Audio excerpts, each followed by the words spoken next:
آگے سبق دیکھیے بھائی، شرح میں دیکھیے، شرح میں قوله القضیۃ قول القول فی عرف هذا الفن يقال للمرکب سواء كان مرکبا معقولا او ملفوظا فالتعریف يشمل القضیۃ المعقولة والملفوظة قوله يحتمل الصدق الصدق هو المطابقة للواقع والكذب هو اللا مطابقة له وهذا المعنى لا يتوقف معرفته على معرفة الخبر والقضية فلا يلزم الدور۔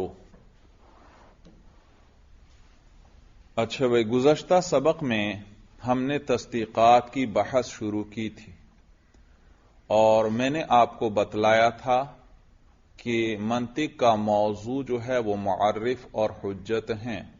معرف وہ معلوم تصورات جو ہمیں کہاں تک پہنچا دیں، مجہول تصور تک، اور حجت جو ہے وہ معلوم تصدیقات جو ہمیں مجہول تصدیق تک پہنچا دیں۔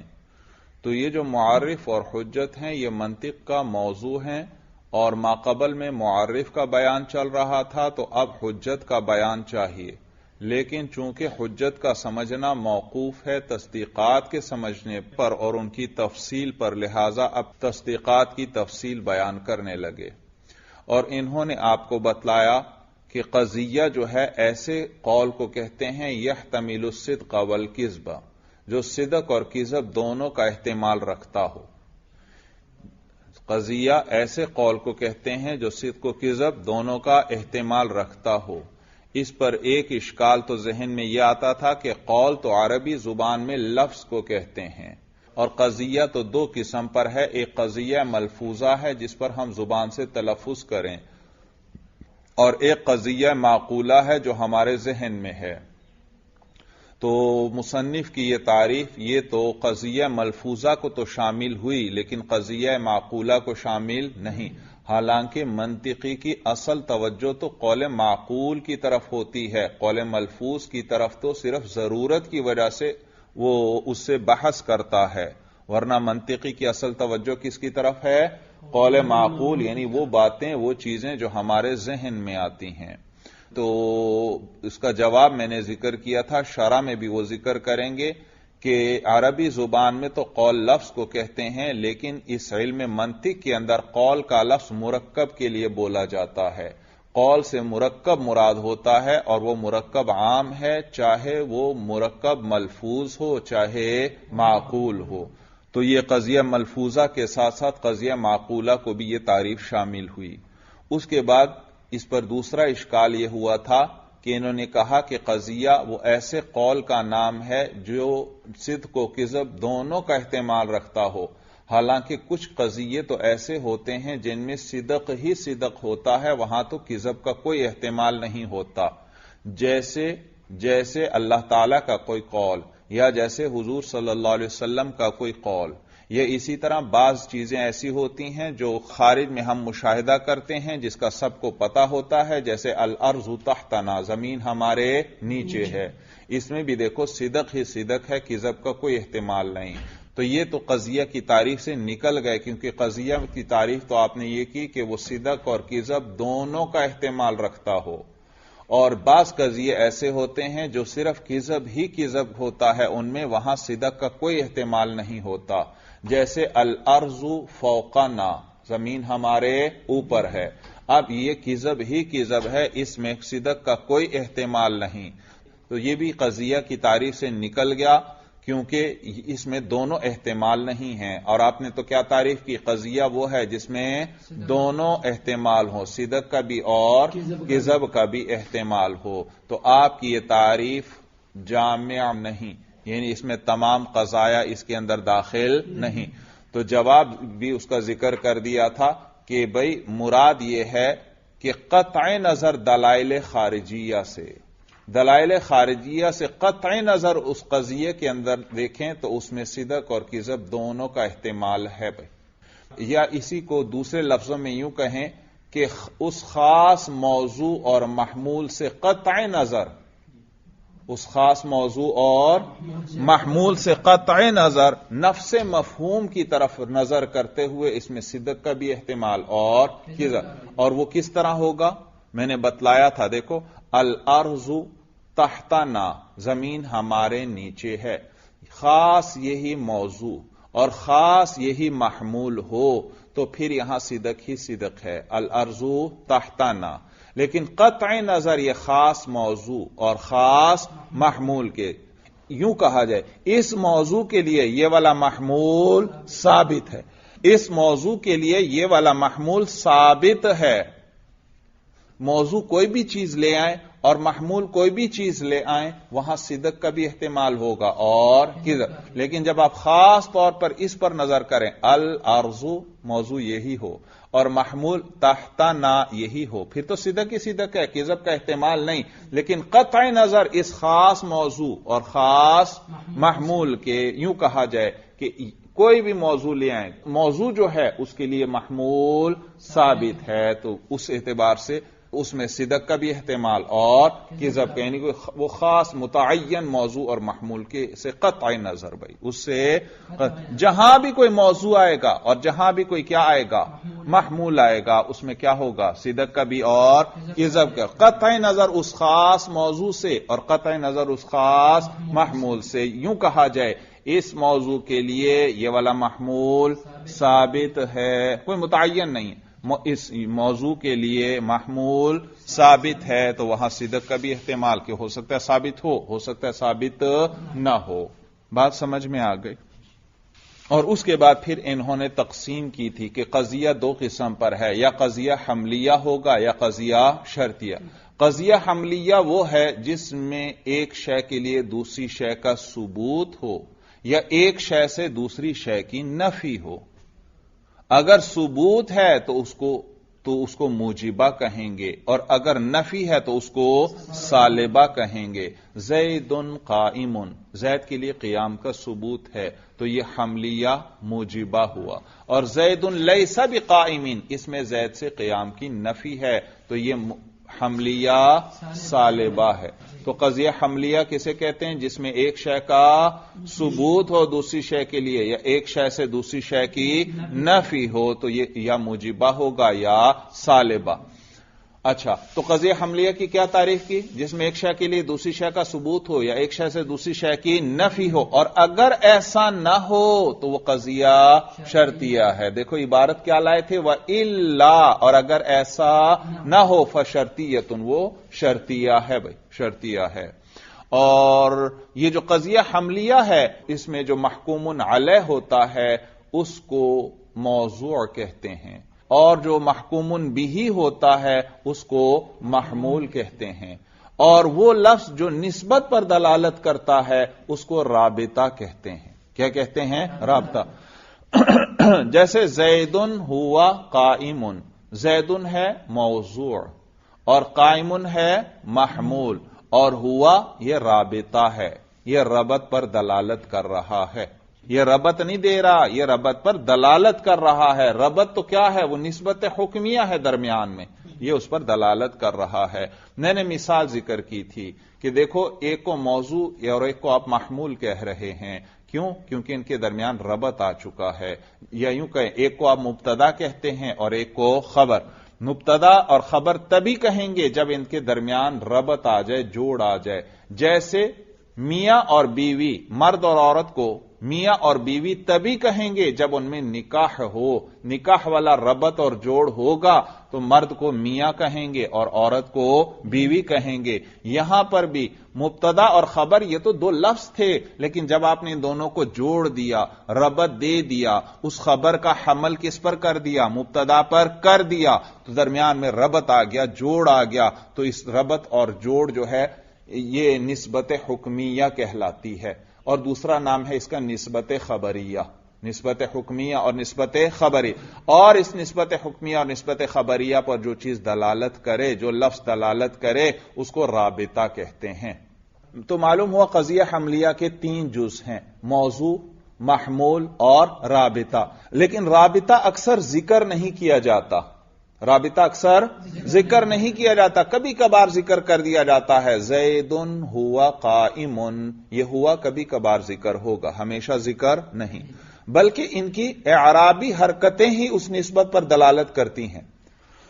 توجہ ہے، زیدن قائمن، ان دونوں میں نسبت ہے، ربط ہے، جوڑ ہے، اور یہ دونوں نحو میں کیا کہلاتے ہیں؟ مبتدا اور خبر۔ یہ زیدن پر میں نے رفع پڑھا، رفع خود بخود آتا ہے یا عامل چاہیے؟ عامل چاہیے۔ قائمون پر بھی میں نے رفع پڑھا، رفع خود بخود آتا ہے یا عامل چاہیے؟ عامل چاہیے۔ تو عامل کیا کہ ان دونوں کو جو آپس میں جوڑ دیا، تو ان کے اندر ابتدا عامل ہے۔ کیا عامل ہے؟ اور ابتدا کسے کہتے ہیں؟ عامل لفظی کا نہ ہونا۔ دیکھو مبتدا کے اندر کوئی عامل لفظی نہیں ہوتا اور خبر میں بھی کوئی عامل لفظی نہیں ہوتا، تو عامل لفظی نہ ہو اور مسند یا مسند الیہ ہو رہا ہو، ایک چیز کیا ہو؟ مسند ہو یا مسند، تاکہ صرف مبتدا خبر اس میں داخل رہیں اور کوئی اس کے اندر داخل نہ ہو۔ تو مسند الیہ ہو اور عامل لفظی نہ ہو تو ہم کہیں گے اس کے اندر عامل ابتدا ہے۔ بھئی کیا معنی ابتدا عامل ہے؟ معنی یہ ہے، یعنی معنی عامل ہے۔ کیا ہے؟ یعنی اس کا مسند الیہ ہونا اس طور پر کہ اس میں کوئی عامل لفظی نہیں، جب عامل لفظی نہیں تو پھر عامل معنوی ہے۔ بھئی تو طلبہ پریشان ہوتے ہیں کہ پتہ نہیں ابتدا کیا چیز ہے۔ بھئی ابتدا وہی عامل لفظی کا نہ ہونا، لیکن دو شرطیں بڑھا دو، یا مسند الیہ ہو یا مسند ہو، تاکہ صرف مبتدا اور خبر اس میں داخل رہیں اور کوئی اس میں داخل نہ ہو سکے۔ ایک لفظ مسند الیہ ہو اور عامل لفظی نہ ہو تو اس پر رفع پڑیں گے اور اس میں عامل کیا کہیں گے؟ عامل کیا چیز ہے؟ ابتدا ہے۔ اور ابتدا کس چیز کا نام؟ عامل لفظی کا نہ ہونا، بس عامل لفظی کا نہ ہونا یہ ہے ابتدا۔ تو مبتدا پر رفع آیا، عامل کیا؟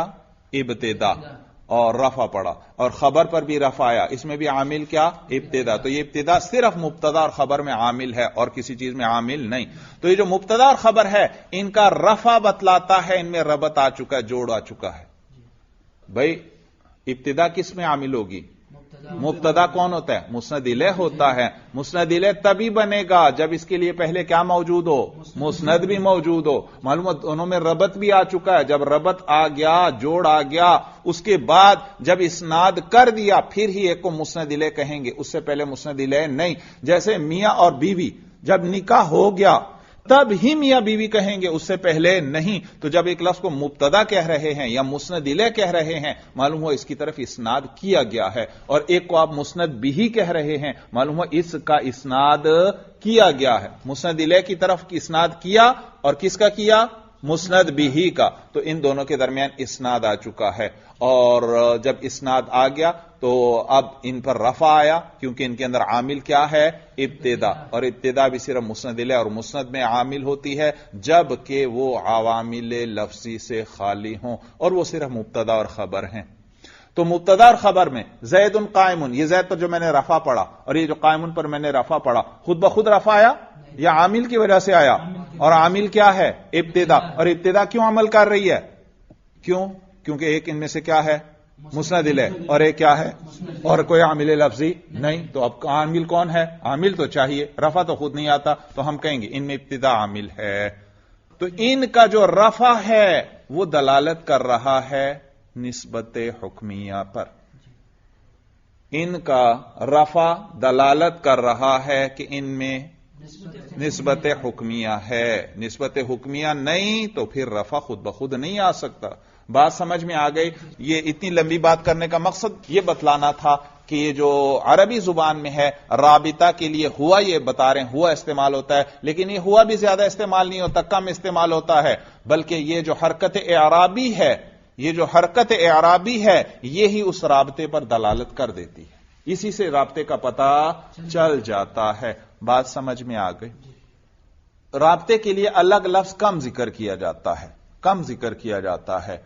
تو قضیہ جو ہے، قضیہ حملیہ، اس کے گویا پھر اکثر زیادہ تر دو جز ہوتے ہیں، اور اگر رابطہ بھی ذکر کر دیا جائے پھر کتنے جز ہو گئے؟ 3 جز ہو گئے۔ تو اگر 2 جز ہیں، صرف رابطہ محذوف ہے، تو پھر اس کو ثنائی کہیں گے، قضیۃ ثنائیۃ، قضیۃ حملیۃ ثنائیۃ۔ جیسے مثال زید قائم، زیدن قائم، اور کبھی 3 جز ہوں گے، رابطہ بھی ذکر ہوگا، زیدن ہوا قائم، تو پھر اس کو کیا کہیں گے؟ ثلاثیہ کہیں گے، قضیۃ ثلاثیۃ یا قضیۃ حملیۃ ثلاثیۃ بھائی۔ اور پھر انہوں نے آپ کو یہ بھی بتلایا تھا کہ یہ جو رابطہ ہے اس کے لیے ہوا کا لفظ مستعار لیا گیا ہے۔ استعارہ میں نے آپ کو بتایا تھا، استعارہ میں یہ جو سین ہے طلب کے لیے ہے، یعنی کوئی چیز عاریتن طلب کرنا، جیسے مہمان آ جاتے ہیں تو ہمسایوں سے برتن مانگ لیے جاتے ہیں استعمال کے لیے، یہ ہے عاریتن، برتن کو عارضی استعمال کے لیے جو لیا یہ کیا ہے؟ عاریت، اور یہ برتن مانگنا یہ ہے استعارہ، عاریتن مانگنا ایک چیز کو۔ تو یہاں پر بھی یہ جو نسبت ہے اس کے لیے ان کو عربی زبان میں کوئی لفظ نہیں ملا۔ آگے چل کر یہ آپ کو بتائیں گے کہ یہ جو رابطہ ہے یہ 2 قسم پر ہوتا ہے، ایک رابطہ زمانیہ ہے، یعنی جس میں ربط کے ساتھ ساتھ زمانہ بھی ہوتا ہے، اور ایک رابطہ غیر زمانیہ ہے جس میں زمانہ نہیں ہوتا، جیسے اس کی مثال جس میں زمانہ ہے، مثلا ایک ہے زید قائم، کیا معنی؟ زید کھڑا ہے، اور ایک میں کہتا ہوں زید کان قائما یا کان زید قائما، کان زید قائما، ترجمہ کیا ہے؟ زید کھڑا تھا، دیکھو یہ تھا گزشتہ زمانہ اس میں آ گیا، تو یہ رابطہ کون سا ہے؟ زمانیہ ہے، اس میں زمانے پر بھی ساتھ ربط پر بھی دلالت ہو رہی ہے اور زمانہ ماضی پر بھی دلالت ہو رہی ہے، تو یہ رابطہ زمانیہ ہے۔ اور ایک رابطہ غیر زمانیہ ہوتا ہے، تو یہ جو منطق اور فلسفہ کی کتابیں جب عربی زبان کی طرف نقل کی علماء نے تو ان کو رابطہ زمانیہ کے لیے تو افعال ناقصہ مل گئے، کانا، یکون وغیرہ، لیکن رابطہ غیر زمانیہ کے لیے عربی میں کوئی لفظ نہیں ہے، تو اس کے لیے انہوں نے مجبوراً پھر ہوا کا لفظ استعمال کر لیا، یعنی غائب کی ضمیروں کو استعمال کر لیا، ہوا، ہما، ہم، ہی، ہما، ہن وغیرہ جو غائب کی ضمیریں ہیں ان کو استعمال کر لیا گیا، حالانکہ یہ تو اسم ہے، ضمیریں تو کیا ہیں؟ اسم، تو یہ بھی استعارہ ہے۔ استعارہ میں بھی جیسے ایک چیز مانگ کر عارضی طور پر ایک چیز کے لیے استعمال کر لی جاتی ہے، اسی طرح یہاں پر بھی وہ اسم والا لفظ جو ہے یعنی ضمیر ہے اس کو اس رابطہ کے لیے عارضی طور پر استعمال کر لیا گیا۔ بات سمجھ میں آ گئی؟ کیونکہ رابطہ اصل میں تو وہ نسبت کا نام ہے، ربط کس نے دیا؟ نسبت حکمیہ نے، نسبت خبری نے۔ زید الگ لفظ تھا، قائم الگ لفظ تھا، پھر آپ نے دونوں کو جوڑا تو ان میں کیا آ گئی؟ ربط آیا۔ وہ ربط کس نے دیا؟ اس کا نام کیا ہے؟ نسبت حکمیہ۔ وہ نسبت حکمیہ یا نسبت خبریہ، تو وہ ہے اصل میں رابطہ، ربط دینے والی چیز۔ تو اس کے لیے جو لفظ لیا، استعمال کیا، اس لفظ کو بھی رابطہ کہنے لگے، تو اس لفظ کو بھی رابطہ کہنے لگے، اور وہ نسبت خود غیر مستقل ہے۔ توجہ ہے، وہ نسبت کیا ہے؟ غیر مستقل ہے، اس لیے کیونکہ اس کے لیے محکوم علیہ بھی چاہیے اور محکوم بہ بھی چاہیے۔ 2 لفظ ہوں گے تو بیچ میں نسبت آئے گی، اگر ایک لفظ ہو تو درمیان میں نسبت آ ہی نہیں سکتی۔ نسبت کے لیے جانبین چاہیے، محکوم علیہ بھی چاہیے اور محکوم بہ بھی چاہیے، دونوں نہ ہوں پھر نسبت آ سکتی ہے بیچ میں؟ نہیں، تو نسبت محتاج ہوئی ان دونوں کی، تو نسبت غیر مستقل ہوئی۔ کیا ہوئی؟ غیر جیسے حرف اپنا معنی ادا کرنے کے لیے اور کلموں کا محتاج ہے، اسی طرح یہ نسبت اپنے وجود کے لیے محکوم علیہ اور محکوم بہ 2 لفظوں کی محتاج ہے، تو یہ نسبت کیا ہوئی؟ غیر مستقل۔ تو جب غیر مستقل ہوئی تو اس پر جو لفظ دلالت کرے وہ بھی غیر مستقل ہونا چاہیے، اور غیر مستقل اسم ہے، کلمہ ہے یا ادات ہے؟ ادات ہے، اسم، کلمہ اور ادات۔ نحو میں آپ نے پڑھا تھا اسم، فعل اور حرف، لیکن منطق میں انہی کے نام ہیں اسم، کلمہ اور ادات۔ اسم کو اسم ہی کہتے ہیں، فعل کو منطق میں کلمہ کہتے ہیں، اور حرف کو منطق میں ادات کہتے ہیں۔ تو یہ نسبت غیر مستقل ہے، تو اس کے لیے لفظ بھی غیر مستقل ہونا چاہیے جو ادات ہے، یعنی جو حرف ہے، لیکن کوئی حرف عربی میں ملا نہیں، مجبوراً ہوا جو ضمیر ہے، جو اسم ہے، جو مستقل ہے، اسی کو استعمال کر لیا، تو مستقل کو غیر مستقل کے لیے استعمال کر لیا، اس لیے کہتے ہیں یہ استعارہ ہے، مستعار ہے، یعنی مجازن لیا گیا ہے۔ جیسے بہادر آدمی کو شیر کہہ دیتے ہیں، شیر تو جنگلی درندے کے لیے وضع ہے، لیکن بہادر آدمی کے لیے بھی کیا لفظ بول دیتے ہیں کہ یہ شیر ہے۔ تو یہاں پر اس نسبت حکمیہ کے لیے عربی میں کوئی لفظ نہیں تھا، تو مستعار جو ہے ضمیر کے لفظ کو اس کے لیے استعمال کر لیا گیا۔ اور اگر قضیہ حملیہ نہ ہو تو پھر وہ قضیہ شرطیہ ہوگا۔ اور قضیہ حملیہ کے دو جز کیا کیا تھے؟ موضوع اور محمول، جبکہ قضیہ شرطیہ کے اندر اول جز کو مقدم کہتے ہیں اور دوسرے جز کو تالی کہتے ہیں۔ اب آگے سبق دیکھیے بھائی، شرح کے اندر دیکھو جتنی باتیں میں نے بیان کی، اب انہی کو شرح میں بھی وہ تفصیل سے بیان کریں گے۔ قولہ القضیۃ قول، ماتن کا قول جو اوپر آیا تھا القضیۃ قول، قول پر کیا اعتراض میں نے ذکر کیا تھا کہ عربی میں یہ تو صرف لفظ کو کہتے ہیں، تو اور منطقی تو اصل بحث کس سے کرتا ہے؟ قول معقول سے، تو قول ملفوظ تو اس میں آ گیا، قول معقول تو نہ آیا۔ تو جواب دیں گے کہ یہ منطق کی کتاب ہے اور یہاں منطق کی اصطلاح استعمال ہوگی، اور منطق کے اندر قول لفظ کو نہیں کہتے، مرکب کو کہتے ہیں۔ کس کو؟ مرکب، چاہے وہ مرکب تام ہو چاہے مرکب ناقص ہو، بہرحال ہونا مرکب چاہیے۔ اور مرکب پھر وہ دو قسم پر ہے، یا وہ مرکب ملفوظ ہوتا ہے یا معقول ہوتا ہے، تو دونوں داخل ہو گئے۔ تو یہ لغت کے اعتبار سے نہیں بلکہ منطق کی اصطلاح کے اعتبار سے دونوں اس میں داخل ہیں، اور منطق کی کتاب ہے تو اس میں منطق ہی کی اصطلاح استعمال ہوگی بھائی۔ قولہ القضیۃ قول، ماتن کا قول جو ہے القضیۃ قول۔ اب دیکھو بتانے لگے، کہتے ہیں القول فی عرف ھذا الفن، قول جو ہے اس فن کے عرف میں، اس فن کے عرف کہتے ہیں عادت کو، عادت کو۔ قول کا لفظ جو ہے اس فن یعنی منطق کے عرف میں، یعنی منطق کی عادت میں، یقال للمرکب، یہ کس کو کہا جاتا ہے؟ مرکب کو۔ میں نے بتایا چاہے مرکب تام ہو چاہے مرکب ناقص، لیکن ہوگا مرکب ہی۔ تو یہ یقال للمرکب، یہ قول کا لفظ اس منطق کی اصطلاح میں مرکب کو کہا جاتا ہے، سواء کان مرکبا معقولا او ملفوظا، برابر ہے کہ چاہے وہ مرکب معقول ہو یا مرکب ملفوظ ہو، تو دونوں اس میں داخل ہو گئے۔ فالتعریف یشمل القضیۃ المعقولۃ والملفوظۃ، تو یہ تعریف شامل ہوئی قضیہ معقولہ کو بھی اور قضیہ ملفوظہ کو بھی۔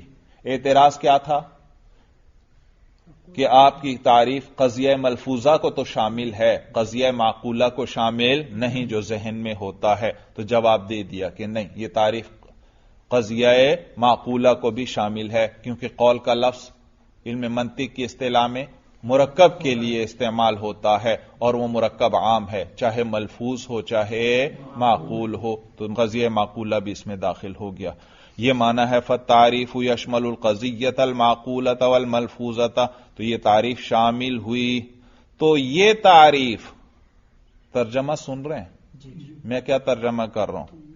فالتعریف، تو یہ تعریف، یہ کا لفظ میں کہاں سے لا رہا ہوں؟ الف لام، شاباش۔ یہ جو الف لام ہے اس کے ذریعے اشارہ ہوتا ہے، اوپر جو تعریف ذکر ہوئی اس کی طرف اشارہ۔ یہ تعریف، یہ تعریف جو اوپر ذکر ہوئی، یشمل القضیۃ المعقولۃ والملفوظۃ، یہ قضیہ معقولہ کو بھی شامل ہے اور قضیہ ملفوظہ کو بھی۔ قولہ یحتمل الصدق، ماتن کا قول جو ہے یحتمل الصدق، کہتے ہیں الصدق هو المطابقۃ للواقع والکذب هو اللامطابقۃ له۔ صدق وہ مطابقت للواقع کو کہتے ہیں اور کذب وہ لا مطابقت للواقع کو۔ یہ دراصل ایک اعتراض کا جواب دے رہے ہیں۔ اعتراض ہوتا ہے قضیہ کی تعریف پر۔ قضیہ کو نحو میں جملہ خبریہ کہتے ہیں۔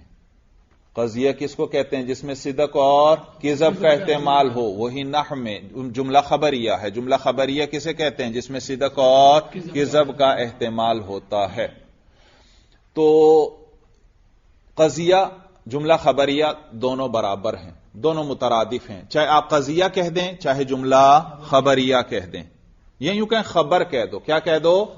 اسی جملہ خبریہ کو خبر کہہ دیتے ہیں. یہ کیا ہے؟ خبر ہے یا انشاء ہے. تو جملہ خبریہ کا مختصر نام کیا؟ خبر. خبر. اب دیکھو یہ جو قضیہ اور خبر ہیں یہ دونوں مترادف ہیں. یہ دونوں. اور قضیہ کی تعریف کیا کی؟ قول یحتمل الصدق والکذب. قضیہ وہ قول ہے جو صدق اور کذب کا احتمال رکھتا ہو.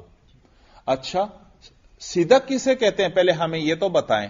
یاد رکھو صدق کی تعریف کی جاتی ہے الصدق هو مطابقت الخبر للواقع. صدق کسے کہتے ہیں؟ مطابقت الخبر للواقع. خبر کا مطابق ہونا للواقع. کس کے؟ واقع کے. اور کذب کسے کہتے ہیں؟ عدم مطابقت الخبر للواقع. خبر جو ہے واقع کے مطابق نہ ہو تو اس کو کیا کہتے ہیں؟ کذب.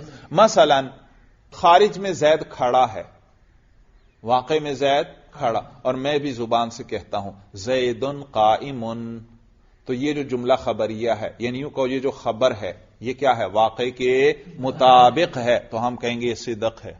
اور اگر زید بیٹھا ہوا ہے اور میں کہوں زید قائم تو یہ واقع کے مطابق نہیں، تو یہ ہم کہیں گے یہ خبر کیا ہے؟ کذب ہے. بات سمجھ میں آ رہی ہے؟ صدق کسے کہتے ہیں؟ خبر کا واقع کے مطابق ہونا. اور کذب کسے کہتے ہیں؟ خبر کا واقع کے مطابق نہ ہونا. یہاں تک بات سمجھ میں آ گئی. اعتراض یہ ہوتا ہے کہ آپ کی اس تعریف سے دور لازم آتا ہے. کیا لازم آتا ہے؟ دور لازم آتا ہے. آپ کی یہ تعریف صحیح نہیں. دور اسے کہتے ہیں، دور کی تعریف لکھ لیں بھائی، لکھ لیں. الدور هو توقف الشيء.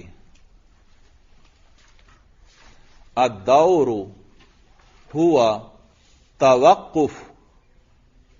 توقف بھائی قاف دو نقطوں والا ہے اور فا ہے. الدور هو توقف، هو توقف الشيء، الشيء على ما يتوقف عليه، على ما يتوقف عليه. لکھ لیا بھائی؟ جی پھر سن لیں. الدور هو توقف الشيء على ما يتوقف عليه. الدور هو توقف الشيء على ما يتوقف عليه. دور کہتے ہیں، ترجمہ سمجھ لو. الدور، دور جو ہے، وہ توقف الشيء، وہ ایک چیز کا موقوف ہونا ہے، على ما، ایسی چیز پر، يتوقف عليه، جو اس پر موقوف ہے. یوں کہیں ایک چیز کا جاننا ایسی چیز پر موقوف ہے کہ اس کا جاننا اس چیز پر کیا ہے؟ موقوف ہے. مثلا آپ نے سے کس نے پوچھا آ کسے کہتے ہیں؟ آ، با، جا، یا منطق میں عام استعمال ہوتے ہیں. موضوع کے لیے آ بول دیتے ہیں، محمول کے لیے با بول دیتے ہیں. جیسے کلو آ با، کلو انسان ان حیوان، یہ بات لمبی ہو گئی. کلو آ با، ہر آ کیا ہے؟ با ہے. اب اس آ کی جگہ کوئی بھی آپ دنیا کا موضوع لے آئیں اور با کی جگہ دنیا کا کوئی بھی محمول لے آئیں، لیکن صدق ہونا چاہیے. کلو آ با، ہر آ کیا ہے؟ با ہے. بات سمجھ میں آ گئی؟ اچھا دور بتلا رہا تھا. دور اسے کہتے ہیں کہ آپ ایک چیز کو جاننا چاہتے ہیں، ایک چیز کو جاننا. دوسرے نے تعریف کی، تعریف میں ایسی چیز لے آیا کہ وہ چیز آپ کو تب سمجھ میں آئے گی جب یہ معرف آپ کو سمجھ میں آئے. جس کی تعریف کر رہے ہیں وہ کیا ہے؟ معرف. اور جو آگے تعریف ہے وہ ہے معرف. تو آپ کو معرف کا پتہ نہیں ہے، آپ معرف کو جاننا چاہتے ہیں، وہ آگے معرف لاتا ہے. لیکن معرف ایسا لایا کہ معرف کا آپ کو تب پتہ چلے گا جب آپ کو کس کا پتہ چلے؟ معرف. تو معرف کا سمجھنا موقوف ہو گیا معرف پر. معرف تب ہی سمجھ میں آئے گا جب آپ کو کیا سمجھ میں آئے؟ معرف. اور معرف کا سمجھنا کس پر موقوف ہو گیا؟ معرف پر. تو ایک بھی نہیں آپ کو سمجھ میں آئے گا. بات سمجھ میں آ گئی؟ ایک بھی آپ کو سمجھ میں نہیں آئے. جیسے دیکھو کسی نے آپ سے پوچھا زید کا گھر کہاں ہے؟ آپ نے کہا بکر کے گھر کے سامنے. معلوم ہوا زید کے گھر کا تبھی پتا چلے گا جب کس کے گھر کا پتا چلے؟ بکر. تو آپ نے پوچھا زید کا گھر کہاں؟ اس نے کہا بکر کے گھر کے سامنے. آپ نے پوچھا بکر کا گھر کہاں؟ اس نے کہا زید کے گھر کے سامنے. تو زید کے گھر کا تب پتا چلے گا جب بکر کے گھر کا پتا چلے، اور بکر کے گھر کا تب پتا چلے گا جب آپ کو زید کے گھر کا پتا چلے. تو دیکھو دونوں میں سے ایک کا بھی آپ کو پتا نہیں چلے گا. آپ نے دونوں کا پوچھا دونوں کہاں ہیں؟ اس نے کہا آمنے سامنے. دونوں گھر کیا ہیں؟ آمنے سامنے. دیکھو کسی کا بھی پتا نہیں چلا، کیونکہ زید کے گھر کا تب پتا چلے گا. زید کا گھر کہاں ہے؟ بکر کے سامنے. تو بکر کے گھر کا پتا چلنا چاہیے. اور بکر کے گھر کے بارے میں آپ نے پوچھا وہ کہاں ہے؟ تو اس نے کیا کہا؟ زید کے گھر کے سامنے. تو معلوم بکر کے گھر کا تب پتا چلے گا جب کس کے گھر کا پتا چلے؟ زید کے گھر کا پتا چلے. تو دیکھو دونوں میں سے ایک کا بھی پتا نہیں چلے گا. زید کے گھر موقوف ہو گیا کس پر؟ بکر کے گھر پر. اور بکر کا گھر موقوف ہو گیا کس پر؟ زید کے گھر پر. اس کو کہتے ہیں دور. اور دور میں ایک بھی چیز کا پتا نہیں چلتا، کیونکہ ایک چیز موقوف ہوئی دوسری پر اور دوسری موقوف ہو گئی پہلی چیز پر. تعریف سمجھ میں آ گئی؟ دیکھو پھر دیکھو، الدور، دور جو ہے وہ توقف شیء، وہ ایک چیز کا موقوف ہونا ہے، علامہ، ایسی چیز پر، یتوقف علیہ، جو خود کیا تھی اس پر موقوف. زید کے گھر کا پتہ کس سے چلے گا؟ بکر. اور بکر کا گھر وہ تو خود موقوف ہے کس پر؟ زید کے گھر پر. بات سمجھ میں آ گئی؟ یہ معنی ہے الدور هو توقف شیء علامہ یتوقف علیہ. دور جو ہے وہ موقوف ہونا ہے ایک چیز کا، علامہ، اس چیز پر، یتوقف علیہ، جو اس چیز پر موقوف ہے. اور یاد رکھنا یہ دور باطل ہے.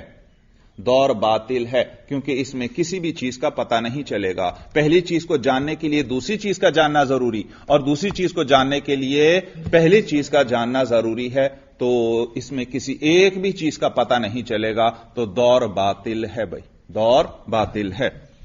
اور پھر یاد رکھو یہ دور کبھی ایک درجے کے ساتھ ہوگا، کبھی کئی درجوں کے ساتھ ہوگا، کبھی کئی درجے، لیکن ہوگا دور ہی. ابھی تو آپ نے دیکھا زید کا گھر موقوف ہے کس پر؟ بکر پر. اور بکر کا گھر موقوف ہے کس پر؟ زید پر. ایک ہی درجہ ہے درمیان میں. اور کبھی کئی درجے ہوتے ہیں. آپ نے پوچھا زید کا گھر کدھر؟ اس نے کہا بکر کے گھر کے سامنے. بکر کا گھر کدھر؟ خالد کے گھر کے سامنے. خالد کا گھر کدھر؟ عمر کے گھر کے سامنے. اور عمر کا گھر کدھر؟ زید کے گھر کے سامنے. دیکھا کبھی ایک ہی درجہ ہوگا اور کبھی ایک سے زیادہ درجے ہو سکتے ہیں دور کے اندر. بات سمجھ میں آ گئی؟ تو اس میں ایک بھی چیز کا پتہ نہیں چلتا. تو دور باطل ہے، یعنی درست نہیں ہے. بات سمجھ میں آ گئی؟ اچھا، تفصیل میں یہ بیان کر رہا تھا کہ انہوں نے کیا کہا کہ آپ نے قضیہ یعنی خبر کی کیا تعریف کی؟ قضیہ اور خبر مترادف ہیں. قضیہ اور جملہ خبریہ، اسی جملہ خبریہ کا دوسرا نام کیا؟ خبر. تو قضیہ اور خبر کیا ہیں؟ مترادف. قضیہ کی تعریف انہوں نے کیا کی؟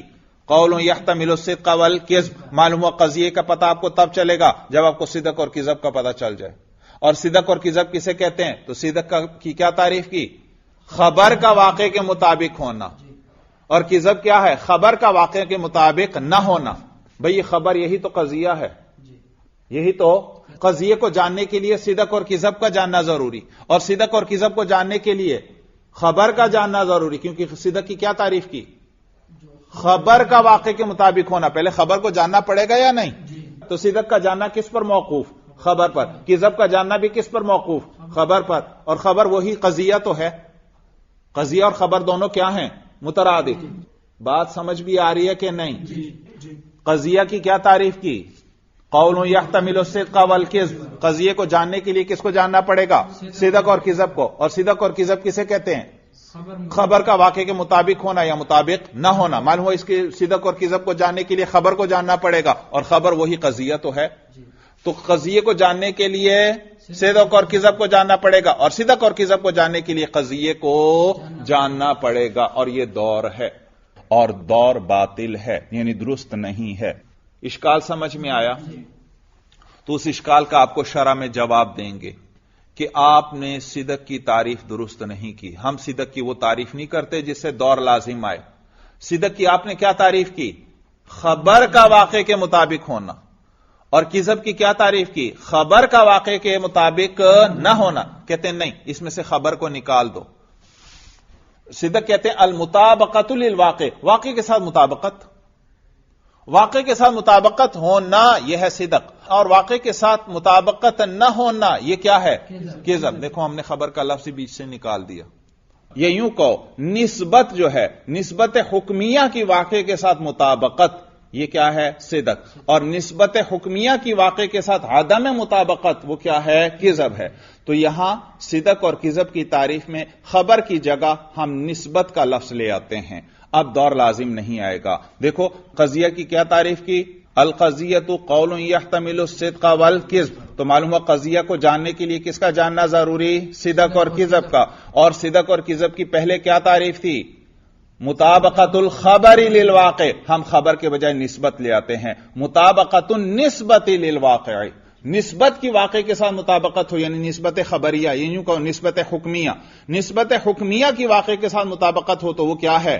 صدق ہے، اور نسبت حکمیہ کی واقع کے ساتھ مطابقت نہ ہو تو یہ کذب ہے۔ تو دیکھا ہم نے صدق اور کذب کی وہ تعریف کر دی جس میں خبر کا لفظ نہیں آ رہا، لہذا صدق اور کذب کو جاننے کے لیے قضیے کا جاننا ضروری نہیں بلکہ نسبت کا جاننا ضروری ہے۔ تو اب دور لازم نہیں آئے گا، تو اعتراض ختم ہوا۔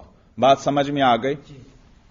دیکھیے بھائی کتاب پر کہتے ہیں الصدق هو المطابقت للواقع، صدق جو ہے وہ واقعے کے ساتھ مطابقت ہے، والکذب هو اللا مطابقت له، اور کذب جو ہے وہ لا مطابقت له ای للواقع، وہ واقع کے ساتھ لا مطابقت ہے یعنی عدم مطابقت ہے۔ وهذا المعنى لا يتوقف معرفته على معرفت الخبر والقضیتی، اور یہ جو معنی ہم نے کیا کس کا؟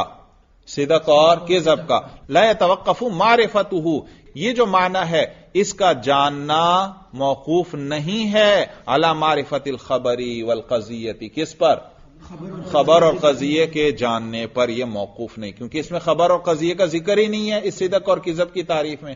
تو دیکھو لا يتوقف معرفته على معرفت الخبر والقضیۃ، خبر اور قضیہ کو اکٹھا ذکر کیا، بتلا دیا کہ یہ دونوں آپس میں مترادف ہیں، قضیے کا عطف کس پر کر رہے ہیں؟ خبر پر کر رہے ہیں۔ یہ عطف تفسیری کہہ لو، یہ کیا ہے؟ عطف بھائی معطوف ایک ہوتا ہے معطوف جو پہلے آئے اس کو کہتے ہیں معطوف علیہ، اور جو بعد میں آئے اس کو کہتے ہیں معطوف۔ یہ جو معطوف علیہ اور معطوف ہوتے ہیں یہ ایک دوسرے سے غیر ہوتے ہیں۔ جاءنی زیدن و عمرن، جاءنی زیدن و عمرن، یہ زید اور عمر کے درمیان یہ جو واو آیا اس نے بتا دی یہ دونوں الگ الگ ہیں۔ اردو میں دیکھ لیں، میرے پاس زید اور عمر آیا، زید اور عمر آیا، دیکھا یہ اور بتلا رہا ہے دونوں الگ الگ ہیں۔ تو یہ عطف کیا بتلاتا ہے کہ معطوف علیہ اور معطوف آپس میں ایک دوسرے سے غیر ہیں، الگ ہیں، تو عطف مغایرت کا تقاضا کرتا ہے۔ لیکن کبھی کبھار ایسا کیا جاتا ہے کہ عطف کیا جاتا ہے معنی بیان کرنے کے لیے، اس کو عطف تفسیری کہتے ہیں۔ کیا کہتے ہیں؟ عطف تفسیری کہتے ہیں۔ شاید غالباً اس کتاب کے شروع میں اس کی ایک آدھ مثال بھی گزر چکی ہے۔ عطف تفسیری مثلا یہاں کیا آیا؟ لا يتوقف معرفته على معرفت الخبر، اور خبر کے آگے والقضیہ عطف کر دیا، حالانکہ خبر اور قضیہ ایک چیز ہیں یا الگ الگ ہیں؟ دونوں ایک ہی چیز ہیں، تو یہ گویا اسی خبر کا معنی بتلا رہے ہیں۔ خبر سے کیا مراد ہے؟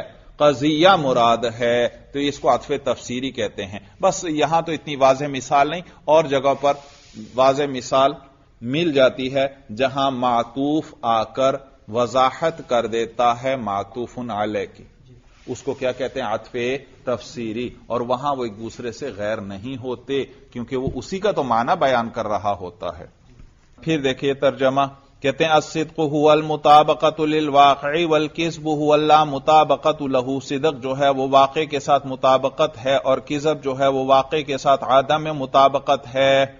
وهذا المعنى لا يتوقف معرفته على معرفت الخبر والقضیۃ، اور یہ والا جو معنی ہے یعنی مطابقت للواقع اور عدم مطابقت للواقع، یہ والا معنی موقوف نہیں ہے اس کی معرفت خبر اور قضیے کی معرفت پر، اس کی معرفت خبر اور قضیے کی معرفت پر موقوف نہیں ہے۔ فلا يلزم الدور، تو اسے دور بھی لازم نہیں آتا۔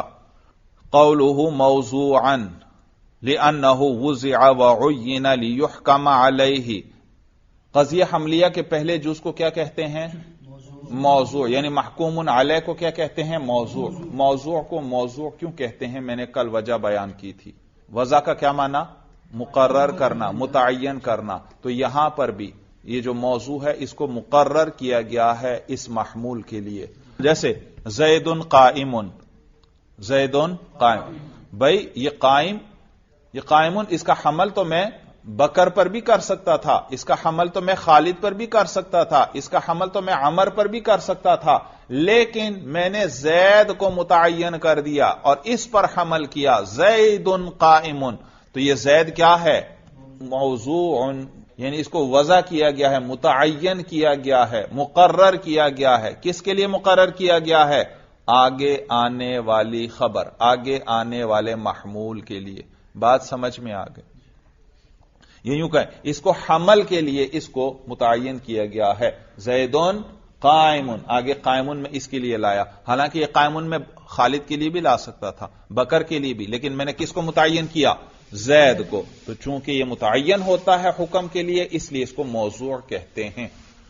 کہتے ہیں قولہ موضوعا لأنہ وضع وعین، اس لیے کیونکہ اس کو وضع کیا گیا ہے، وعین اور متعین کیا گیا ہے، لیحکم علیہ تاکہ اس پر حمل کیا جائے. دیکھو لأنہ وضع وعین، وضع پر عطف ہے کس کا؟ عین کا. دیکھو یہ اسی کا معنی بیان کیا جا رہا ہے. وضع کا کیا معنی ہے؟ متعین کیا گیا ہے. لأنہ وضع وعین، اس لیے کیونکہ اس کو متعین کیا گیا ہے، لیحکم علیہ تاکہ اس پر حکم لگایا جائے. قولہ محمولا، مصنف کا قول محمول. کہ محمول کو محمول کیوں کہتے ہیں اس کی وجہ ذکر کرنے لگے. کہتے ہیں لأنہ امر جعل محمولا لموضوعہ. بھئی ادھر دیکھیے زید قائم، یہ قائم کیا ہے؟ محمول. بھئی اس کو محمول کیوں کہتے ہیں؟ کہتے ہیں اس لیے کیونکہ یہ ایسی چیز ہے اس کا حمل کیا گیا ہے کس پر؟ موضوع پر. محمول کو محمول کیوں کہتے ہیں؟ کیونکہ اس کا حمل کیا گیا ہے. تو جس چیز کا حمل کیا جائے اس کو کیا کہتے ہیں؟ وہ محمول ہو گئی. بات سمجھ میں آ گئی؟ حمل کیا گیا ہے یعنی حکم لگایا گیا ہے. یہ معنی ہے لأنہ امر جعل محمولا، اس لیے کیونکہ یہ ایسی چیز ہے جس کو محمول بنایا گیا ہے، لموضوعہ اپنے موضوع کے لیے، یعنی اس پر اس کا حمل کیا گیا ہے. باتیں سمجھ بھی آ رہی ہیں اچھی طرح؟ قولہ والدال علی النسبۃ، مصنف کا قول والدال علی النسبۃ، اوپر کیا آیا تھا؟ والدال علی النسبۃ رابطۃ، اور وہ جو دال علی النسبت ہوتی ہے اس کو رابطہ کہتے ہیں. وہ لفظ جو دال علی النسبت ہو اس کو اب اس کی شرح کرنے لگے ہیں. کہتے ہیں ای اللفظۃ المذکورۃ فی القضیۃ الملفوظۃ، یعنی وہ لفظ جو ذکر کیا جاتا ہے فی القضیۃ الملفوظۃ، کس میں؟ زید ہوا قائم، یہ قضیہ ملفوظہ ہے جس پر میں کیا کر رہا ہوں؟ تلفظ کر رہا ہوں. اس کے اندر یہ جو ہوا ہے یہ کیا ہے؟ دال علی النسبت ہے. اس کو کیا کہتے ہیں؟ رابطہ. یہی بیان کر رہے ہیں یعنی وہ لفظ جو ذکر کیا جاتا ہے فی القضیۃ الملفوظۃ، ای اللفظۃ المذکورۃ فی القضیۃ الملفوظۃ، یعنی وہ لفظ جس کو ذکر کیا جاتا ہے قضیہ ملفوظہ کے اندر، التی تدل علی النسبۃ الحکمیۃ، وہ جو دلالت کرتا ہے نسبت حکمیہ پر، تو سما رابطۃ، اس کو رابطہ کہتے ہیں. تسمیۃ الدال باسم المدلول، تسمیۃ الدال باسم المدلول کی قبیل سے، یعنی اس کو رابطہ کہتے ہیں تسمیۃ الدال باسم المدلول کی قبیل سے. بھئی دیکھو رابطہ کا کیا ترجمہ ہے؟ ربط دینے والا. رابطہ کا کیا ترجمہ؟ ربط دینے والا. اور زید قائم، اس میں ربط دینے والا ہوا ہے یا نسبت حکمیہ ہے؟ نسبت حکمیہ. تو اصل میں تو رابطہ و نسبت حکمیہ ہے، لیکن اس نسبت حکمیہ پر جو لفظ دلالت کرتا ہے اسی کو رابطہ کہہ دیتے ہیں. اسی کو کیا کہہ دیتے ہیں؟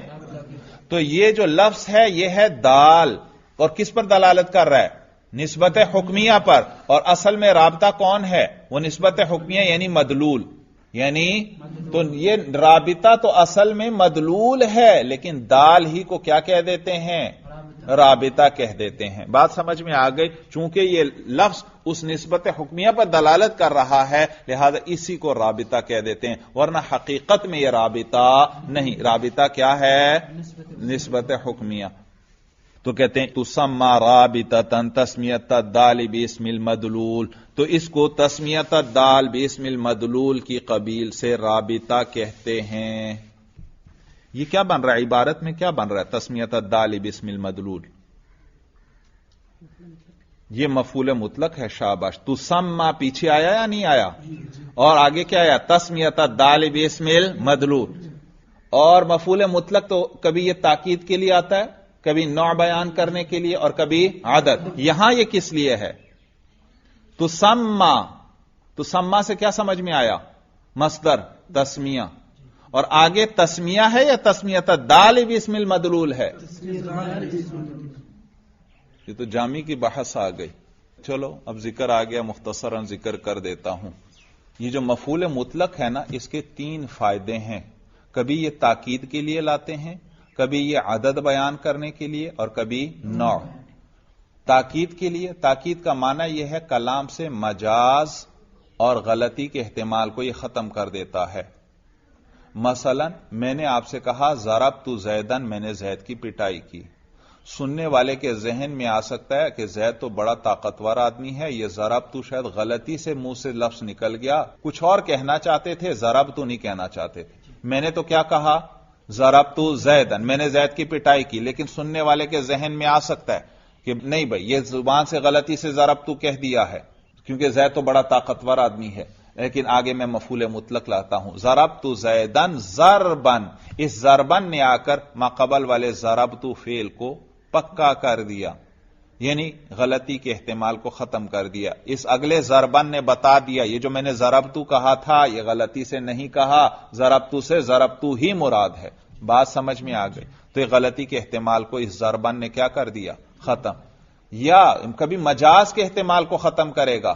مثلا میں نے کہا ضربتو زیدن، سننے والے کے ذہن میں آ سکتا ہے کہ زید تو بڑا طاقتور آدمی ہے، اس کی پٹائی کون کر سکتا ہے؟ ہاں اس کو ڈانٹا ہوگا، لیکن زیادہ ڈانٹ دیا تو اس ڈانٹنے کو کس سے تعبیر کر دیا؟ مارنے سے۔ یوں سمجھو میں نے پٹائی ہی کر دی، اتنا ڈانٹا اس کو بھائی۔ تو ضربت زیدن جب میں نے کہا، پہلا احتمال کیا آ سکتا تھا؟ غلطی کا۔ زاگے ضربن نے آ کر کیا کیا؟ غلطی کے احتمال کو ختم کر دیا۔ اسی طرح کبھی احتمال ہو سکتا ہے سننے والا سمجھے شاید یہ مجاز مراد ہے، جیسے شیر کا لفظ، شیر جنگلی درندے کو بھی کہتے ہیں اور بہادر آدمی کو بھی کہتے ہیں۔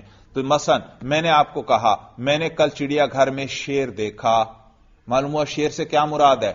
جنگلی درندہ۔ دوسری مثال لے لو، میں نے کل ایک شیر کو تیر چلاتے ہوئے دیکھا، اس شیر سے کیا مراد ہے؟ بہادر آدمی۔ کیسے پتا چلا؟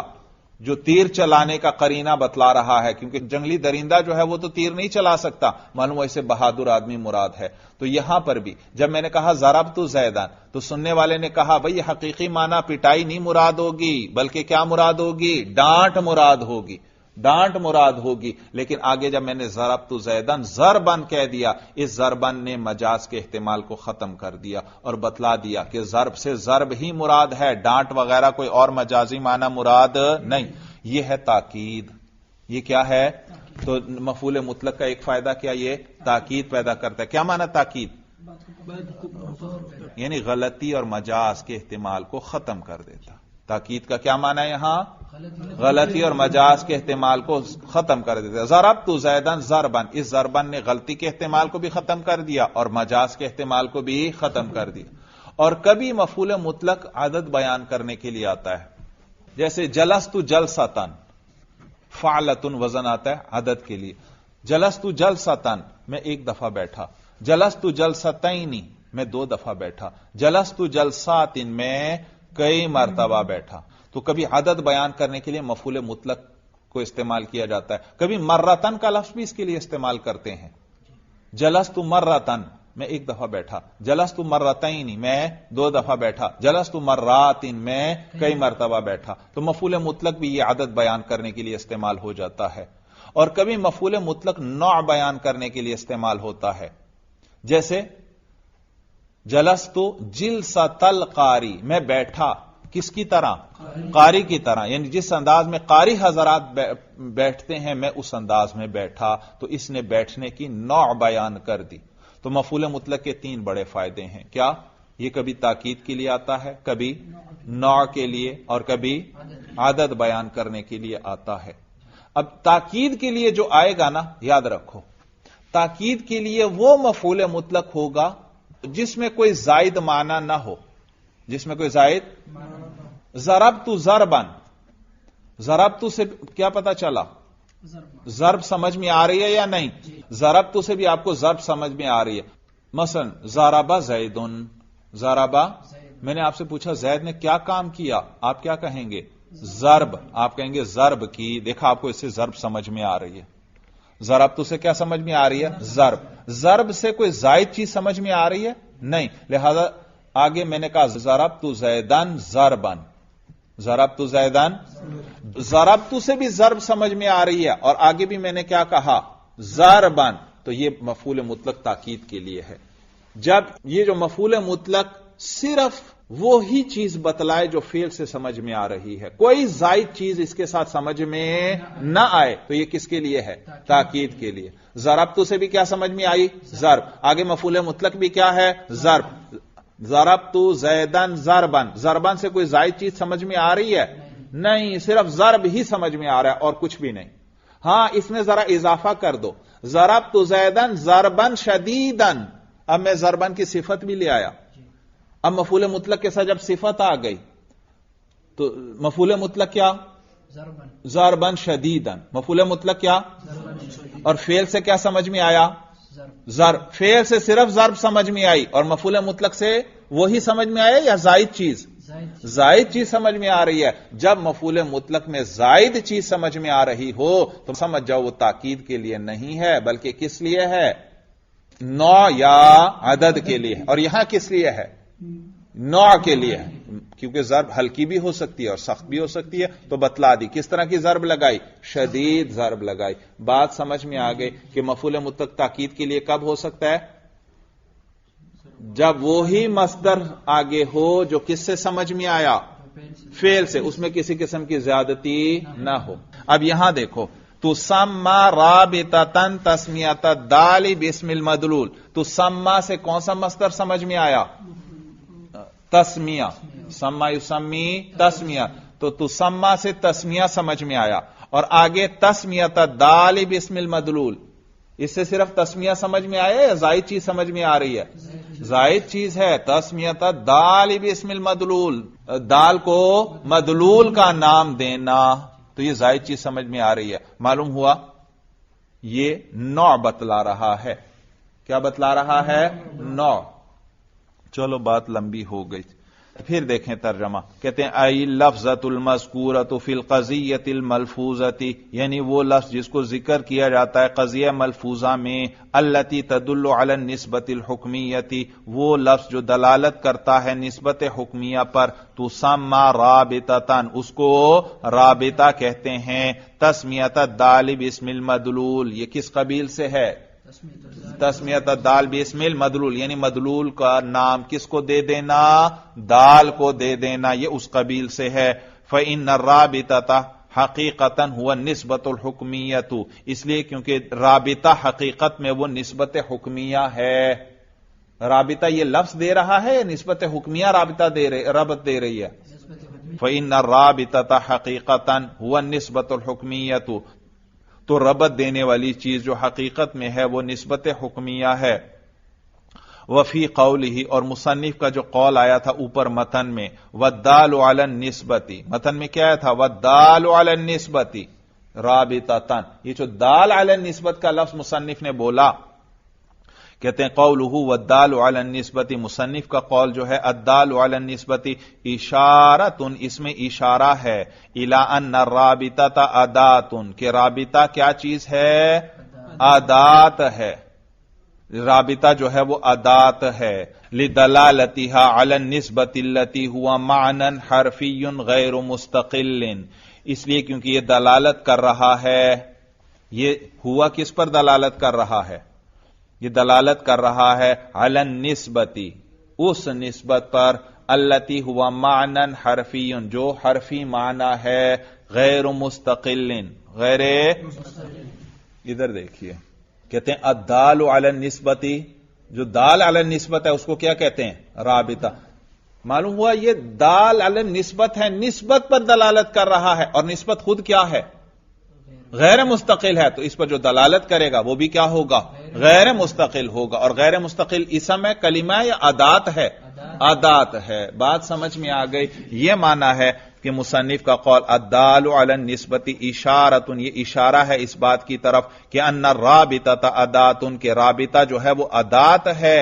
کیوں ادات ہے؟ لدلالتها علی النسبۃ التي هو معنی حرفی غیر مستقل، اس وجہ سے کیونکہ یہ دلالت کر رہا ہے اس نسبت پر جو حرفی معنی ہے، یعنی حرف والا معنی ہے، غیر مستقل، اور مستقل نہیں ہے۔ وعلم، اور تو جان لے کہ ان الرابطۃ قد تذکر فی القضیۃ، کہ رابطہ جو ہے کبھی اس کو ذکر کیا جاتا ہے قضیہ میں، وقد تحذف، اور کبھی اس کو حذف کیا جاتا ہے۔ فالقضیۃ علی الاول تسمى ثلاثیۃ وعلی الثانی ثنائیۃ، اور قضیہ جو ہے پہلی صورت میں، یعنی جب رابطہ ذکر ہو، اس کو ثلاثیہ کہتے ہیں، اور وعلی الثانی، اور دوسری صورت میں یعنی جب رابطہ کو حذف کر لیا جائے تو اس صورت میں قضیے کو ثنائیہ کہتے ہیں۔ قولہ وقد استعیر لہا ہوا، مصنف کا قول جو ہے وقد استعیر لہا ہوا، جی اب شرح کرنے لگے، کہتے ہیں اعلم، تو جان لے کہ ان الرابطۃ تنقسم الی زمانیۃ، کہ رابطہ تقسیم ہوتا ہے کس کی طرف؟ رابطہ دو قسم پر ہے، ایک زمانیہ اور ایک غیر زمان۔ ایک رابطہ تقسیم ہوتا ہے الی زمانیۃ، زمانیہ کی طرف۔ زمانیہ کون سا ہے؟ درمیان میں شرح بھی کر رہے ہیں، تدل علی اقتران النسبۃ الحکمیۃ باحد الازمنۃ الثلاثۃ، جو دلالت کرتا ہے نسبت حکمیہ کے ملنے پر، باحد الازمنۃ الثلاثۃ، تین زمانوں میں سے کسی ایک زمانے کے ساتھ۔ میں نے بتایا تھا کہ رابطہ دو قسم پر ہے، رابطہ زمانیہ اور ایک رابطہ غیر زمانی۔ رابطہ زمانیہ وہ ہے جو نسبت کے ساتھ ساتھ تین زمانوں میں سے کوئی زمانہ بھی اس کے ساتھ ملا ہوا ہو، اور غیر زمانیہ وہ جو صرف نسبت پر تو دلالت کر رہا ہے لیکن تین زمانوں میں سے کوئی زمانہ اس کے ساتھ ملا ہوا نہیں ہے۔ تو پھر دیکھیں بھائی، اعلم ان الرابطۃ تنقسم الی زمانیۃ، تو جان لے کہ رابطہ جو ہے وہ تقسیم ہوتا ہے رابطہ زمانیہ کی طرف، تدل علی اقتران النسبۃ الحکمیۃ باحد الازمنۃ الثلاثۃ، جو دلالت کرتا ہے نسبت حکمیہ کے ملے ہونے پر، نسبت حکمیہ کے جڑے ہونے پر، باحد الازمنۃ الثلاثۃ، تین زمانوں میں سے کسی ایک زمانے کے ساتھ، وغیر زمانیت، اور دوسرا رابطہ کیا ہے؟ غیر زمانیہ ہے، بخلاف ذالک، جو اس کے برخلاف ہو، یعنی وہ تین زمانوں میں سے کسی زمانے کے ساتھ جڑنے پر دلالت نہیں کرتا۔ وذکر الفارابی، اور فارابی نے ذکر کیا ہے کہ ان الحکمت الفلسفیۃ لما نقلت من اللغۃ اليونانیۃ الی العربیۃ، یہاں یاد رکھو یہ جو فارابی کا ذکر آیا بھائی، فارابی ان کو معلم ثانی کہتے ہیں، معلم ثانی دوسرا معلم، جبکہ ارسطو جو ہے، ارسطو یونان کا مشہور فلسفی، اس کو معلم اول کہتے ہیں۔ ارسطو کو کیا کہتے ہیں؟ معلم اول، اور یہ فارابی کو معلم ثانی کہا جاتا ہے۔ تو منطق کی کتابوں میں ذکر ان کا کثرت سے ملے گا، کہیں وہ معلم اول ذکر کر دیں تو آپ سمجھ جائیں ارسطو مراد ہے، اور کہیں وہ معلم ثانی ذکر کر دیں تو سمجھ جائیں اس سے فارابی مراد ہے۔ ارسطو جو ہے، ارسطو یا ارسطا طالیس، بھائی ارسطا طالیس، ارسطا طا اور الف دونوں اسی کے نام ہیں، ارسطو بھی استعمال ہوتا ہے اور ارسطا طالیس، دو دفعہ طا اور الف ہے درمیان میں، ارسطا طالیس۔ ارسطو یا ارسطا طالیس بھائی یہ یونان کا مشہور فلسفی گزرا ہے، اور یہ کوئی حضرت عیسیٰ علیہ السلام سے تقریباً 300-350 سال قبل گزرا ہے.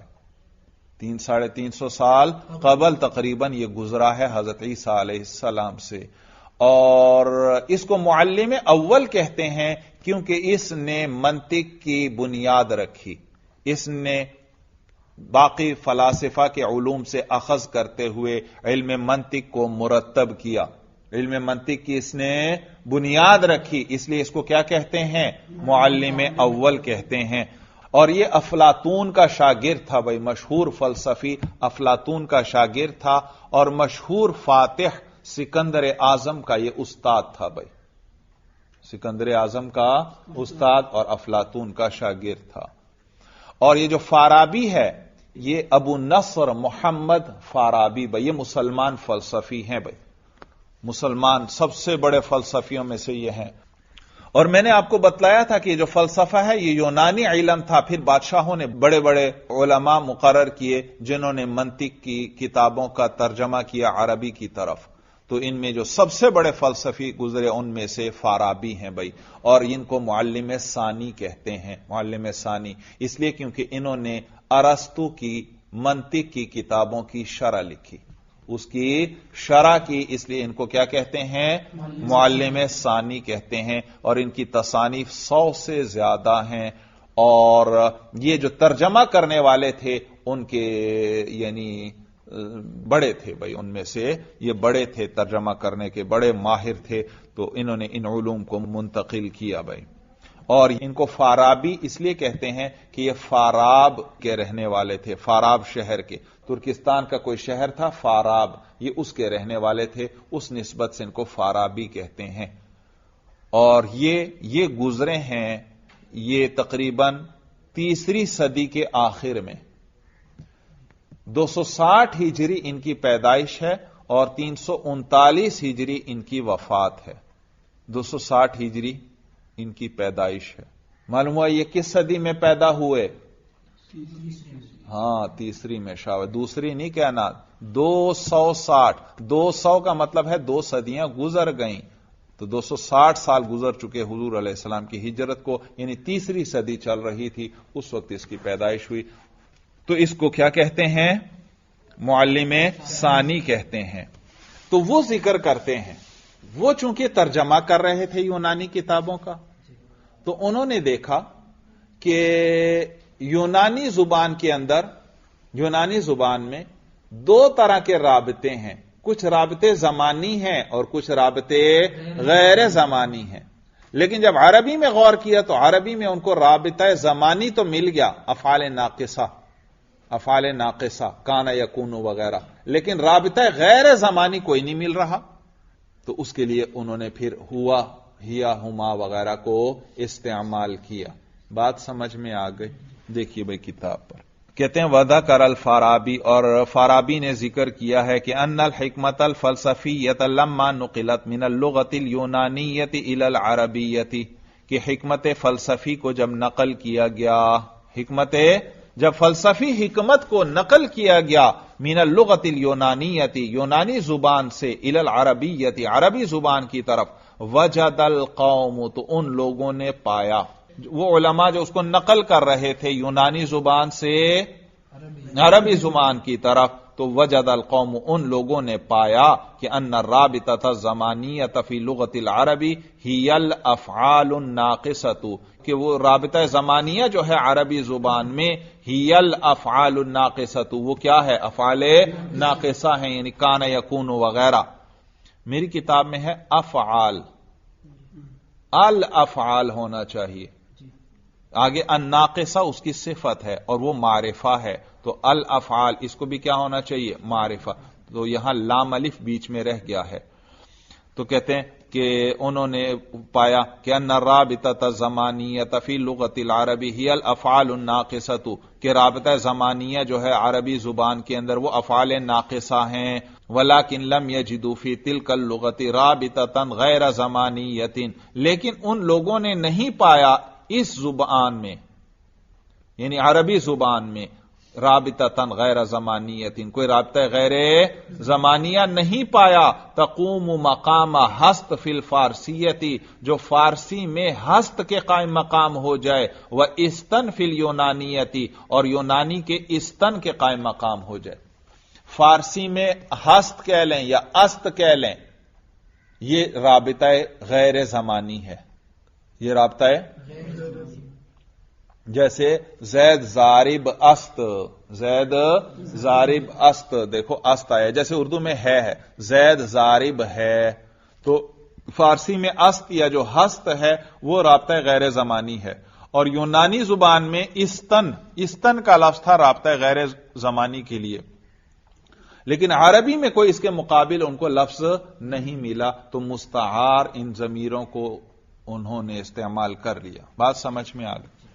تو کہتے ہیں وَلَكِن لَمْ يَجِدُوا فِي تِلْكَ اللُّغَةِ رَابِطَةً غَيْرَ زَمَانِيَّةٍ تَقُومُ مَقَامَ حَسْط فِي الْفَارسِيَّةِ وَإِسْتًا فِي الْيُونَانِيَّةِ، لیکن ان لوگوں نے نہیں پایا اس زبان یعنی عربی زبان میں کوئی ایسا رابطہ جو غیر زمانی ہو، جو قائم مقام ہو جائے فارسی میں ہست کے اور یونانی میں استن جو ہے اس کے قائم مقام، فارسی میں جو ہست ہے اور یونانی میں جو استن ہے اس کے جو قائم مقام ہو جائے، ایسا ان کو کوئی رابطہ نہیں ملا۔ یہ ترجمہ دوبارہ دیکھیں بھائی، ترجمہ وَلَكِن لَمْ يَجِدُوا فِي تِلْكَ اللُّغَةِ رَابِطَةً غَيْرَ زَمَانِيَّةٍ تَقُومُ مَقَامَ حَسْط فِي الْفَارسِيَّةِ وَإِسْتًا فِي الْيُونَانِيَّةِ، یوں ترجمہ کریں بھائی، وَلَكِن لَمْ يَجِدُوا، لیکن ان علماء نے نہیں پایا، فی تلک اللغت، اس عربی زبان کے اندر، رابطتاً غیر زمانیت، کوئی ایسا غیر زمانی رابطہ، تقوم مقام ہست فی الفارسیت و استن فی اليونانیت، جو فارسی میں ہست ہے اور جو یونانی میں استن ہے اس کے قائم مقام ہو جائے۔ انہوں نے عربی زبان میں کوئی ایسا رابطہ نہیں پایا جو فارسی میں جو ہست ہے اور یونانی میں جو استن ہے اس کے قائم مقام ہو جائے، جیسے ہست فارسی میں غیر زمانی ہے اور جیسے استن یونانی زبان میں غیر زمانی ہے، عربی زبان میں ان کو کوئی ایسا رابطہ غیر زمانی نہیں ملا۔ فاستعاروا للرابطة الغیر زمانیت لفظتہ ہوا وہیا ونحوہما، تو انہوں نے اس رابطہ غیر زمانیہ کے لیے مستعار لے لیا ہوا ہیا اور ان جیسے لفظوں کو، مع کونہما فی الاصل اسماء لا ادوات، باوجود اس کے کہ یہ اصل کے اندر اسماء ہیں یعنی ضمیریں ہیں، لا ادوات یہ ادات نہیں ہیں، حروف نہیں ہیں۔ فَهَذَا مَا أَشَارَ إِلَيْهِ الْمُصَنِّفُ رَحِمَهُ اللَّهُ بِقَوْلِهِ وَقَدْ اسْتُعِيرَ لَهَا هُوَ، اور یہی ہے جس کی طرف اشارہ کیا ہے مصنف نے اپنے قول وَقَدْ اسْتُعِيرَ لَهَا هُوَ، اسی بات کی طرف مصنف نے اشارہ کیا ہے کہ مستعار کیوں لیا گیا، یہ وجہ یہ تھی۔ بات سمجھ میں آ گئی؟ بھئی عبارت پہ توجہ ہے، میں نے کیا پڑھا، مع کونہما فی الاصل اسماء لا ادواتن، اسماءن پر میں نے فتحہ پڑھا اور ادواتن اس پر میں نے کسرہ پڑھا۔ عبارت سمجھ میں آ رہی ہے؟ یاد رکھو یہ جو ادوات ہے اس کا عطف ہے اسماء پر، ادوات کا عطف کس پر؟ اسماء پر، اور یہ لا حرف عطف ہے۔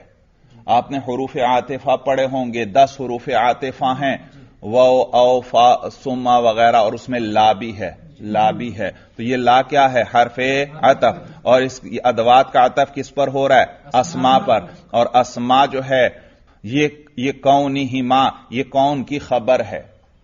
کانا کیا کرتا ہے؟ اپنے اسم کو رفع دیتا ہے اور خبر کو نصب، تو یہ کون جو اس کا مصدر ہے یہ بھی اسی طرح اپنے اسم کو رفع دیتا ہے اور خبر کو نصب، تو مع کونہما، یہ جو ہما ضمیر کون لفظ کے ساتھ جڑی ہوئی ہے یہ ہے اس کا اسم، یہ ہے مرفوع محلن، اور یہ جو اسماء ہے یہ اس کی خبر ہے، اور خبر کون کی خبر کیا ہوتی ہے؟ منصوب، تو یہ منصوب ہے۔ اور لا ادواتین اس کا اسی پر عطف ہے تو یہ بھی منصوب ہے۔ آپ کہیں گے اس پر تو ہم کسرہ پڑھ رہے ہیں، بھائی کسرہ ہے لیکن یہ نصب ہی ہے کیونکہ یہ جمع مؤنث سالم ہے، اور جمع مؤنث سالم مسلمات اور مسلمات اس کا نصب کسرہ کے ساتھ آتا ہے، رفع آئے گا مسلمات، نصب اور جر کیسے آئے گا؟ مسلماتن. یہ مسلماتن نصب کی صورت میں بھی پڑھیں گے اور جر کی صورت میں بھی، تو لہذا یہ ادواتن یہ منصوب ہے، لیکن اس کا نصب آتا ہی کسرہ کی شکل میں ہے، تو اسماءن بھی منصوب، یعنی جو معطوف علیہ ہے وہ بھی منصوب، اور جو معطوف ہے وہ بھی منصوب. تو معطوف کا وہی اعراب ہوتا ہے جو معطوف علیہ کا ہوتا ہے. بات سمجھ میں آ گئی؟ آگے دیکھیے، وقد یذکر للرابطۃ الغیر زمانیۃ اسماء مشتقۃ من الافعال الناقصۃ، اور کبھی کبھار ذکر کیا جاتا ہے رابطہ غیر زمانیہ کے لیے ان اسماء کو جو مشتق ہوتے ہیں افعال ناقصہ سے، نحو کائن و موجود، جیسے کائن اور موجود کا لفظ ہے، فی قولنا ہمارے اس قول میں، زید کائن قائما، زید کائن قائما. یہ کائنون یہ رابطے کے لیے ہے، یہ کانا فعل سے مشتق جو ہے صفت کا صیغہ لے لیا.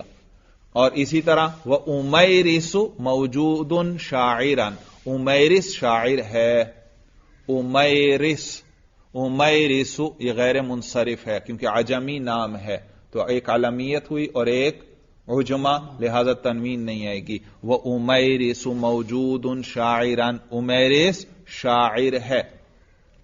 یہ کائنون اور موجودن ان کا الگ ترجمہ نہیں کریں گے بھائی.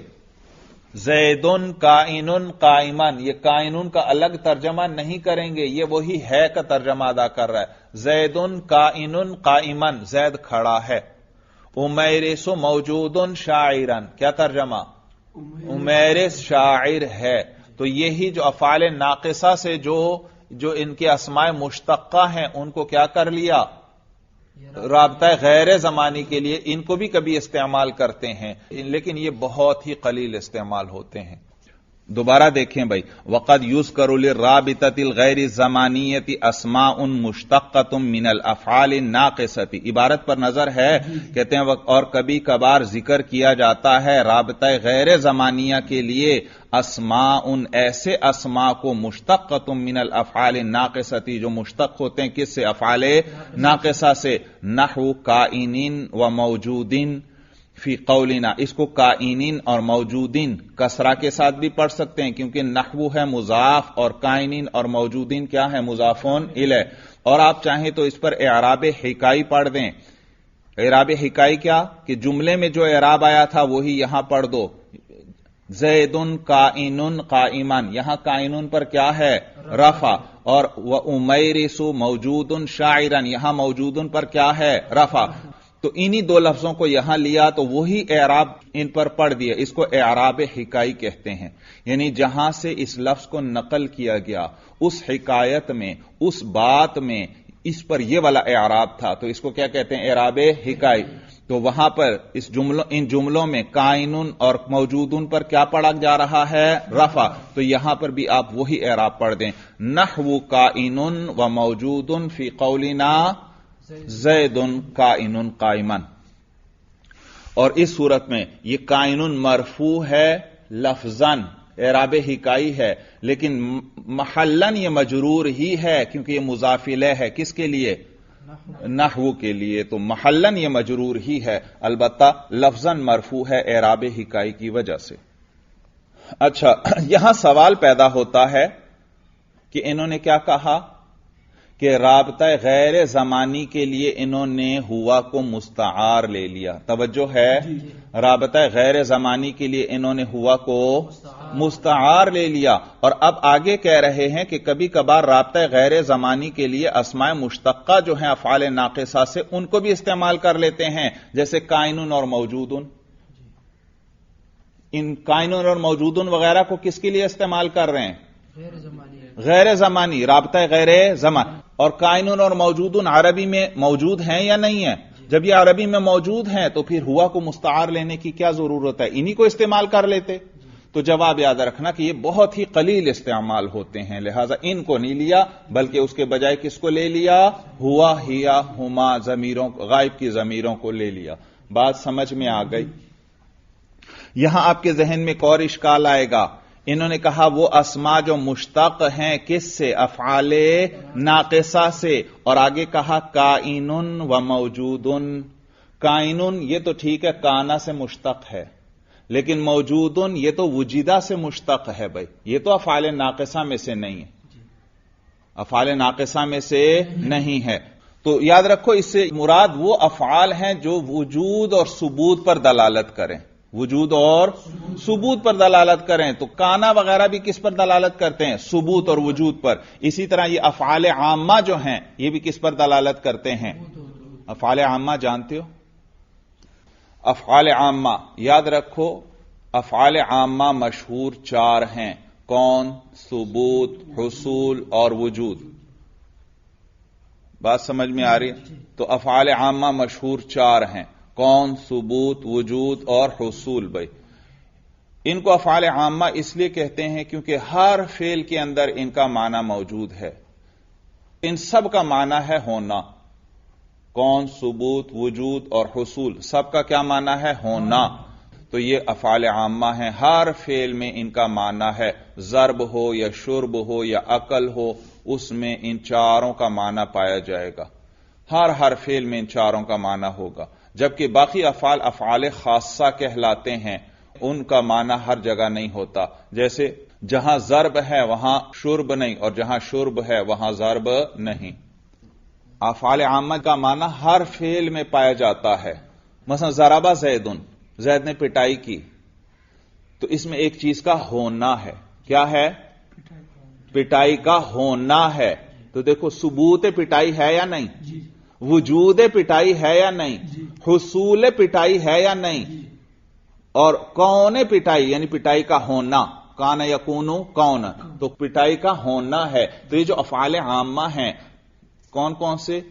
کون، ثبوت، وجود اور حصول، ان سب کا معنی ہے ہونا، اور ہر فعل کے اندر ان کا معنی ہوتا ہے۔ جیسے میں نے مثال ذکر کر دی، ضرب زیدن، زید نے پٹائی کی، تو دیکھو اس میں ایک چیز کا ہونا ہے، کون ہے ایک چیز کا، اور ایک چیز کا ثبوت ہے یعنی پٹائی کا، اور ایک چیز کا حصول ہے یعنی پٹائی کا، اور ایک چیز کا وجود ہے یعنی پٹائی کا۔ دوسری مثال لے لیں، شریبہ زیدن، یہ شریبہ زیدن، اس میں بھی دیکھو شرب کا وجود ہے، شرب کا ثبوت ہے، شرب کا حصول ہے، اور شرب کا کون ہے یعنی ہونا ہے۔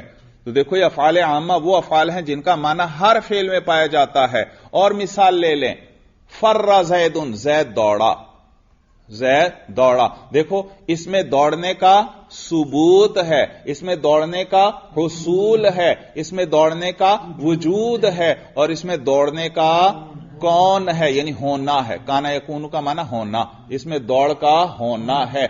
جبکہ باقی افعال افعال خاصہ کہلاتے ہیں، ان کا معنی ہر جگہ نہیں ہوتا۔ جیسے ضرب، ضربہ زیدن، اس میں شرب والا معنی ہے نہیں، تو یہ ضربہ افعال خاصہ میں سے ہے۔ اسی طرح شریبہ عمرن، اس شرب میں کیا ضرب والا معنی ہے؟ نہیں، تو باقی افعال وہ افعال خاصہ کہلاتے ہیں، باقی افعال میں ان کا معنی نہیں ہوتا، ضرب ہے تو شرب نہیں، شرب ہے تو ضرب نہیں، یہ افعال خاصہ ہیں۔ لیکن افعال عامہ کون، ثبوت، وجود، حصول، ان سب کا معنی ہے ہونا، ہونا ایک چیز کا ہونا، اور ہر فعل میں ان کا معنی پایا جاتا ہے۔ تو افعال ناقصہ سے کہہ لیں جو مشتق ہے، یا افعال عامہ سے جو مشتق ہوتے ہیں وہ استعمال کر لیتے ہیں، یعنی جو بھی وجود پر دلالت کریں، چاہے وہ افعال ناقصہ میں سے ہو چاہے افعال عامہ میں سے ہو۔ تو یہ معنی ہے اسماء مشتقۃ من الافعال الناقصۃ، وہ افعال جو مشتق ہیں کس سے؟ افعال ناقصہ سے، اور اسی طرح افعال عامہ سے۔ تو یہ موجودن یہ افعال عامہ میں سے ہے، اسی طرح کائنن یہ افعال عامہ میں سے ہے۔ تو یوں کہہ لیں یہاں کہ کبھی کبھار رابطہ غیر زمانیہ کے لیے وہ اسما جو مشتق ہیں افعال ناقصہ اور افعال عامہ سے، ان کو استعمال کر لیا جاتا ہے جو کسی چیز کے ہونے پر دلالت کرتے ہیں۔ تو یہاں بھی کائنن اور موجودن کس پر دلالت کر رہے ہیں؟ ہونے پر دلالت کر رہے ہیں۔ زیدن کائنن قائمن، یعنی زید کھڑا ہے، تو کائنن زید کے لیے قیام کے ہونے پر دلالت کر رہا ہے کہ زید کھڑا ہے۔ وَأُمَيْرِسُ مَوْجُودٌ شَاعِرًا، امیرس شاعر ہے، تو یہاں پر موجودن جو ہے امیرس کے شاعر ہونے پر دلالت کر رہا ہے۔ اور ان کو رابطہ غیر زمانی کہا کیونکہ یہ اسماء مشتقہ ہیں، یہ اسماء ہیں. فعل ہو تو فعل میں زمانہ ہوتا ہے لیکن اسماء مشتقہ کے ساتھ زمانہ نہیں ہوتا، تو اس لیے ان افعال کے جو اسماء مشتقہ ہیں ان کو کبھی کبھار رابطہ غیر زمانی کے لیے استعمال کر لیتے ہیں. بات اچھی طرح سمجھ میں آ گئی؟ پھر دیکھ لیے ترجمہ. کہتے ہیں وقد یذکر لرابطۃ الغیر زمانیتی، اور کبھی کبھار ذکر کیا جاتا ہے رابطہ غیر زمانیہ کے لیے اسماء مشتقۃ من الافعال الناقصۃ، ان اسماء کو جو مشتق ہوتے ہیں افعال ناقصہ سے، نحو کائن و موجود فی قولنا، جیسے کائن اور موجود کا لفظ ہے ہمارے اس قول میں.